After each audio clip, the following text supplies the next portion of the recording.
Hello again mga kakosa! Good morning to everyone! Welcome to my channel, YouTube vlog, Mr. OA, the name you can trust. So, mga kakosa, ang oras po ngayon dito sa barko ay 6:19 AM.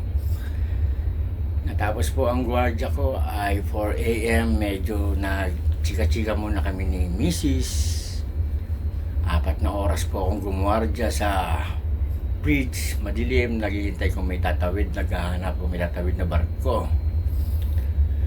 So baka po mamaya pakita ko sa inyo yung bridge namin. Baka sa hindi nakakapagbarko, ang bridge po dito ay hindi tulay. Tandaan nyo, sa mga hindi nagbabarko, ipakikita ko po sa inyo lahat yon. Sa ngayon po, gaya ng nasabi ko, ay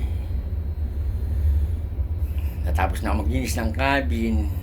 Ito naman po ang kabina ko. Papakita ko po sa inyo mga kakosa kung gaano kalinis ng konti at kung gaano kadumi ng marami. So wait po sa mga kakosa, yan ko lang po. Pupesto natin ng maganda ating camera. Sa mga hindi po nag-subscribe, please check my link. Pindutin nyo na rin po ang notification bell. I love you always. Bye, sandali po. So, welcome back again mga kosa. Dito na naman po tayo sa aking kwarto. Gaya po nang nasabi ko, nakapaglinis na po ako ng kwarto at medyo matutulog po ako mamaya-maya.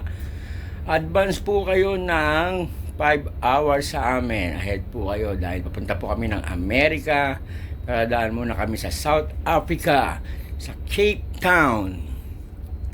So, ito po ang aking kwarto. Medyo magulo-gulo na dahil puro trabaho.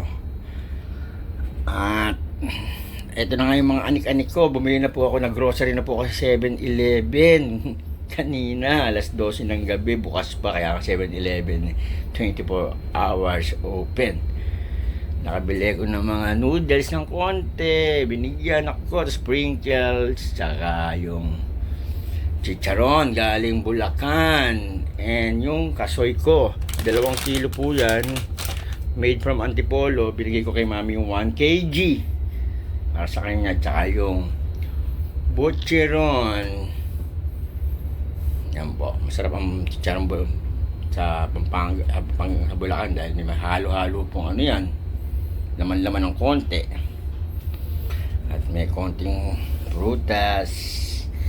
Ito po ang aking rep, pinuno ko na po ng pang-diabetes. Meron akong 7-Up na 1 case po yan, tsaka Coke yan, at tsaka nag-extra ako ng Red Bull kasi alam niyo naman po dito sa barko mahirap ang trabaho. Sa mga pagbalak ng seaman, isip-isip muna, pero go lang tayo kung saan tayo masaya, kung ano sinusunod. Yan, Red Bull po kasi yung tank cleaning namin dito pagkatrabaho medyo mabigat, kailangan mo ng extra power, pero huwag ka mag-araw-araw Red Bull. Siguro sa mga 1 week, siguro mga 1 beses lang, 2 lata. Ayan po mga kakosa, may extra akong soft drinks tsaka mineral water, at bumili rin po ako ng vitamin. Importante po yan, kailangan may alcohol ka sa katawan. Diba, yung iba pinapahid lang kaya nagkaka-COVID. Tayo iniinom natin ng alcohol. Mga kakosa, yan lang po ang masasabi ko sa inyo. Yung personal rep ko, medyo malamig-lamig na ng konti.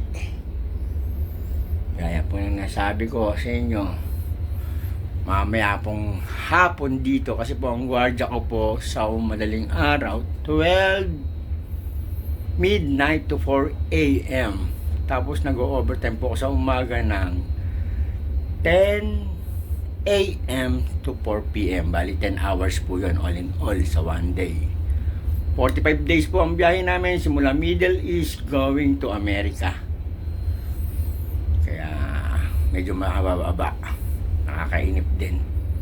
Malakas na po ang alon, medyo gumigewang-gewang na. Nakikita nyo naman yung mga tuwalya ko sa plastic ko, naggagalaw-galawan na siya, pero konti pa lang yan. pagka bumalik, gumiyawang na ng 360 yung barko, talagang ganun talaga. Kailangan malakas ka. Kung hindi, susuka ka. Ako naman pagka umaalon, nagugutom ako. Yun pong naiinis ako. Pagka yung ba sumusuka ako, nagugutom. Pagka naalon talaga, yun nga po. Parang naglalaro lang ako sa Ferris wheel. Yun lang po ang pakiramdam ko. Simula po nagbarko ako ng 1995 o 1997 pa. Sige po, maraming salamat po mga kakosa. Sana po nasiyahan po kayo. At saka shout out po pala kay Ampi Lopez. Nagkapa-shout out po ng taga Cavite. Ingat ka dyan, Miss Ampi. God bless your family. Sa lahat po ng nag-subscribe, salamat po. Kundi dahil sa inyo, wala po ako dito ngayon. Ingat po. Bye-bye and advance. Merry Christmas mga kakosa. I love you all. Race.